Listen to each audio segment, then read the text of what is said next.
ഷബീദ് റാവുത്തറായിരുന്നു. ഷബീദ്, ഒരുപക്ഷെ അടുത്ത മണിക്കൂറുകളിൽ ഏറ്റവും കൂടുതൽ ചർച്ച ചെയ്യപ്പെടാൻ പോകുന്നത്, അത് കോൺഗ്രസ് പ്രസ്ഥാനത്തിനകത്തും പ്രസ്ഥാനത്തിന് പുറത്തും ചർച്ചപ്പെടാൻ പോകുന്നത് ഈ അടുത്ത നടപടികൾ മതിയാകുമോ, ഇനിയും പരാതികൾ ഉയർന്നു വരുമോ, അതുപോലെ പരാതിപ്പെട്ട പെൺകുട്ടികൾ ആരെങ്കിലും പോലീസിൽ നിയമപരമായി പരാതികൾ കൊടുക്കാൻ തയ്യാറാകുമോ, ഇങ്ങനെയുള്ള കാര്യങ്ങളൊക്കെ തന്നെ കോൺഗ്രസ് പ്രസ്ഥാനത്തിന് ഭീഷണിയായി തന്നെ നിലനിൽക്കുകയാണ്.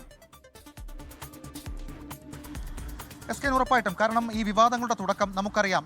രാഹുൽ മാങ്കൂട്ടത്തിനെതിരെ ഒരു യുവനടിയാണ് കൊച്ചിയിൽ വാർത്താ സമ്മേളനം നടത്തി അദ്ദേഹത്തിന്റെ പേരാദ്യഘട്ടത്തിൽ പറയാതെ ഒരു വെളിപ്പെടുത്തൽ നടത്തുന്നത്. പിന്നീട് പുറത്തേക്ക് വന്ന ശബ്ദരേഖകളടക്കം കോൺഗ്രസിനെ ഞെട്ടിച്ചതാണ്. മാത്രമല്ല, കോൺഗ്രസ് നേതാക്കൾക്കിടയിൽ, പ്രത്യേകിച്ച് പ്രധാനപ്പെട്ട ചുമതലയിലുള്ള എല്ലാ നേതാക്കൾക്കും ഇക്കാര്യത്തിൽ ഒരേ അഭിപ്രായമായിരുന്നു ഉണ്ടായിരുന്നത്. പ്രത്യേകിച്ച് രാഹുൽ മാങ്കൂട്ടത്തിൽ വിഷയം പാർട്ടിക്ക് വലിയ തലവേദന ഉണ്ടാക്കുന്നു എന്നുള്ള ഏക അഭിപ്രായത്തിലേക്ക് കാര്യങ്ങൾ പോയിരുന്നു. പ്രതിപക്ഷ നേതാവ് വി ഡി സതീശൻ, KPCC അധ്യക്ഷൻ സണ്ണി ജോസഫ്, UDF കൺവീനർ അടൂർ പ്രകാശ്, അതേപോലെ തന്നെ രമേശ് ചെന്നിത്തല അടക്കമുള്ള ആളുകൾക്ക് ഈ വിഷയത്തിൽ ഒരേ നിലപാടാണ് ഉണ്ടായിരുന്നത്. എന്നാൽ അതിനുശേഷം ഉയർന്ന ചർച്ചകളിൽ പാർട്ടിക്ക് പൂർണ്ണ അർത്ഥത്തിൽ അതുണ്ടാക്കാൻ പോകുന്ന പ്രത്യാഘാതങ്ങൾ അത് മനസ്സിലാക്കിക്കൊണ്ടാണ് അവർ ഈ രാജി എന്ന് പറയപ്പെടുന്ന ആവശ്യത്തിൽ നിന്ന് പാർട്ടി നേതൃത്വം പിന്നോട്ട് പോയത്. പക്ഷേ അതും സാമൂഹികമായി അത് ഓഡിറ്റ് ചെയ്യപ്പെടുമെന്നുള്ള കാര്യത്തിൽ തർക്കമില്ല. കാരണം വളരെ കർശനമായിട്ടുള്ള നിലപാടെടുക്കും എന്ന് പ്രതിപക്ഷ നേതാവ് വി ഡി സതീശൻ ആവർത്തിച്ച് പറഞ്ഞൊരു സാഹചര്യത്തിൽ രാജിയില്ല, പകരം അദ്ദേഹം ഒരു സ്വതന്ത്ര MLA പോലെ നിയമസഭയിൽ തുടരട്ടെ. അത് സ്വാഭാവികമായും കോൺഗ്രസ് പാർട്ടി പ്രതിരോധത്തിലാകാൻ പോകുന്ന സാഹചര്യങ്ങൾ മുൻകൂട്ടി കണ്ടെടുത്ത തീരുമാനമാണ്. അതിൽ എന്ത് സ്ത്രീപക്ഷ നിലപാടാണ് ഉള്ളത് എന്നുള്ള ചോദ്യമടക്കം വരും ദിവസങ്ങളിൽ, വരും മണിക്കൂറുകൾ ചർച്ച ചെയ്യും. പ്രത്യേകിച്ച് ഇക്കഴിഞ്ഞ വർഷങ്ങൾക്കിടയിൽ SKN ഒരു കോൺഗ്രസിലെ ഒരു ഉൾപാർട്ടി പ്രശ്നവുമായി ബന്ധപ്പെട്ട അതിൽ ഇത്രയധികം വനിതാ നേതാക്കളുടെ ഒരു പരസ്യ പ്രതികരണം വന്ന ഒരു വിഷയവുമില്ല. പല വനിതാ നേതാക്കൾക്കും ഈ വിഷയത്തിൽ രാഹുൽ മാങ്കൂട്ടത്തിനോട് കടുത്ത അതൃപ്തിയുണ്ട്.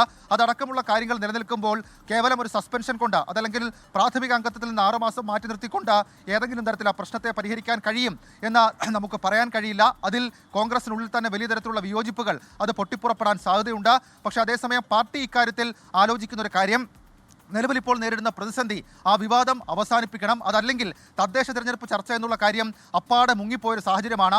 രാഹുൽ ഗാന്ധിയുടെ ക്യാമ്പയിൻ മുങ്ങിപ്പോയൊരു സാഹചര്യമാണ്. മാത്രവുമല്ല, മാധ്യമങ്ങളെ സംബന്ധിച്ചിടത്തോളം അടക്കം ഇക്കാര്യത്തിൽ പുതിയ ചില വിവരങ്ങൾ അത് ലഭിക്കാനുള്ളൊരു സാഹചര്യമുണ്ട്.